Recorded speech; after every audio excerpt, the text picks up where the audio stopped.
RI blackout dan larangan ekspor batu bara, Sri Mulyani pun dilema. Pemerintah melarang ekspor batu bara mulai 1 hingga 31 Januari 2021 guna menghindari resiko blackout alias pemadaman massal akibat ketersediaan batu bara yang menipis. Sri Mulyani menyebut kebijakan larangan ekspor batu bara adalah pilihan sulit untuk mencegah pemadaman massal atau blackout yang dapat mengganggu pemulihan ekonomi nasional.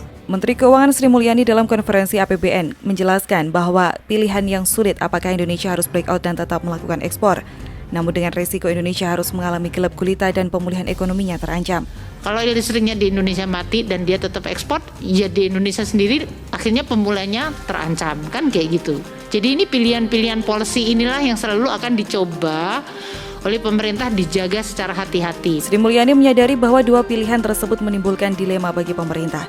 Setiap keputusan yang diambil menurutnya disertai pengorbanan yang memiliki dampak seminimal mungkin bagi perekonomian dan masyarakat. Kepala Pusat Kebijakan Ekonomi Makro Abdurrahman mengatakan, larangan ekspor yang berjalan saat ini merupakan kebijakan sementara untuk memastikan ketersediaan pasokan batu bara domestik. Jika kebijakan tersebut tidak dilakukan, menurut dia ada potensi pemadaman listrik massal yang mengakibatkan kerugian ekonomi sangat besar. Abdurrahman menjelaskan, merujuk pada kejadian blackout pada 2019, pemadaman yang terjadi sekitar 1 hari telah mengakibatkan akumulasi kerugian hingga triliunan rupiah. Oleh karena itu, pemerintah menghindari kemungkinan terjadinya hal tersebut. Pemadaman listrik secara massal terjadi di Jakarta hingga sebagian Jawa pada 4 Agustus 2019.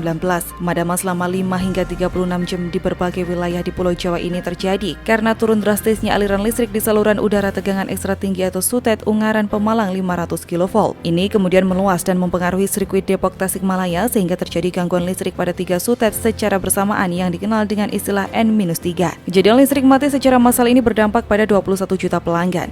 Kerugian yang diciptakan pun ditaksir menyentuh triliunan rupiah. Asosiasi Pengusaha Retail Indonesia atau APRindo sempat memperkirakan kerugian akibat kejadian mati listrik pada 2019 ini mencapai lebih dari 200 miliar rupiah.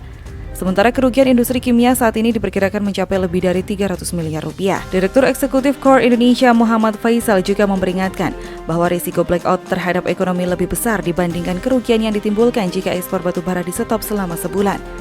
Gangguan terutama di sisi konsumsi dan produksi yang menurut dia jadi tumpuan utama perekonomian Indonesia.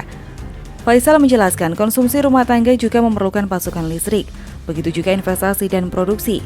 Jadi menurut Faisal, pemadaman listrik akan memberikan dampak ke ekonomi sangat besar, sekalipun pemadamannya hanya dilakukan di hari-hari tertentu saja. Ia mengatakan dampak dari larangan ekspor batu bara tentu juga besar terhadap perekonomian, tetapi efeknya lebih ringan. Faisal memperkirakan dampaknya terutama akan terasa pada penurunan nilai ekspor Januari. Meski demikian, Faisal memprediksi kebijakan ini tidak akan menyebabkan neraca dagang berbalik defisit. Selain itu, dampaknya hanya sementara karena larangan hanya diberlakukan selama sebulan. Sementara itu, berbeda dengan Faisal, Direktur Center of Economic and Law Studies Bima Yudhistira menyayangkan langkah pemerintah melarang ekspor batu bara yang dinilai terlalu terburu-buru. Ia memperkirakan kebijakan ini dapat mendorong berakhirnya tren surplus neraca dagang yang sudah berlangsung beberapa bulan terakhir. Menurut Bima, batu bara menyumbang sekitar 15% dari total ekspor non-migas Indonesia sepanjang Januari hingga November. Jika larangan ekspor diberlakukan secara penuh, menurut dia ada potensi kehilangan nilai ekspor 4,1 miliar US dollar dalam sebulan. Bima mengatakan proyeksinya kepada neraca dagang bulan Januari di mana bisa terjadi defisit 50 hingga 80 juta US dollar.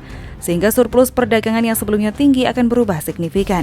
Sebagai informasi, PT PLN Persero sedang mengalami defisit pasokan batu bara. Kondisi ini membuat aliran listrik untuk 10 juta pelanggan PLN terancam padam.